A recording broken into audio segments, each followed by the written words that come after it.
ఎదుట వ్యక్తిని ప్రేమించనంత కాలం, ఎదుట మనిషిని గౌరవించనంత కాలం ఈ పాపాలు, ఈ ఘోరాలు జరుగుతూనే ఉంటాయి. ఎదుట మనిషి, ఆడమనిషి అయితే అక్కో, చెల్లో, బిడ్డో, కొడుకో ఇలా ప్రేమించాలి. నీ కుటుంబంలో నీ వాళ్ళని ఎలాగ ప్రేమిస్తున్నావో, ఎలాగ గౌరవిస్తున్నావో బయట వాళ్ళు కూడా అలాగే ప్రేమించాలి, అలాగే గౌరవించాలి.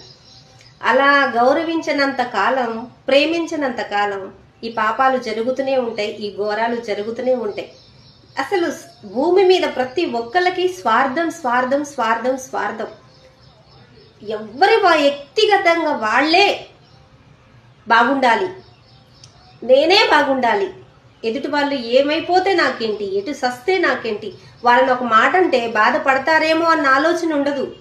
ఒక దెబ్బ కొడితే ఏదన్నా దెబ్బ కొడితే నీకెంత నొప్పి ఉంటుందో వాళ్ళకి కొడితే అంతే నొప్పి ఉంటుంది. నీకు మాట అంటే ఎంత బాధ ఉంటుందో వాళ్ళకి మాట అంటే అంతే బాధ ఉంటుంది. ఎప్పుడు నిన్ను నువ్వు గుర్తుంచుకో.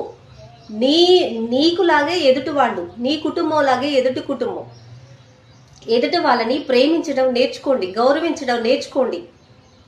ఎక్కడైనా ఇన్స్టాగ్రామ్లో బ్యాడ్గా ట్రోల్ చేయమాకండి, బ్యాడ్గా కామెంట్లు పెట్టమాకండి.